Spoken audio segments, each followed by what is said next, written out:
mining in particular, have been in no small part a massive contributor to new wealth coming into our country. And that has been to the benefit of our economy and to our standard of living as a whole. But it also is true that it fills me with anxiety that so much of our wealth and our standard of living is far too dependent upon those industries.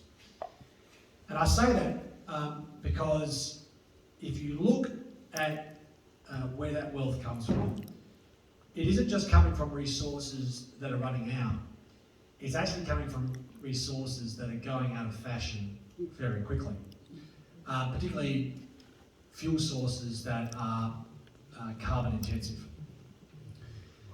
Australia's economic complexity is now ranked at 89th in the world.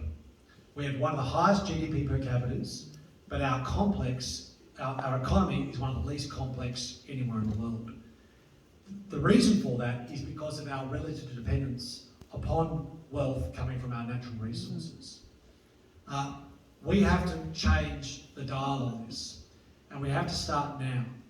Otherwise, we run the very real risk that the lucky country doesn't deliver the same dividend in terms of standard of living to the next generation of South Australians and Australians as the one that we have been lucky enough to afford.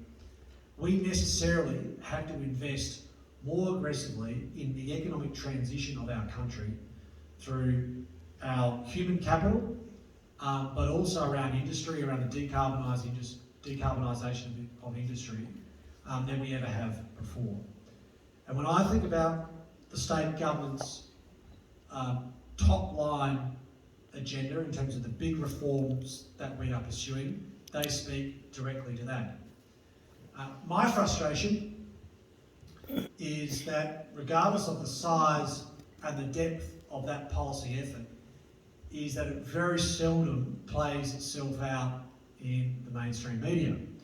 No matter how hard I try to have press conferences on these issues, no matter how much I talk about them at forums like this, inevitably, often, punters want to ask me about Gather Round more than the Northern Water Project, or more than our hydrogen electrolyser facility, despite all of those things worth infinitely more money.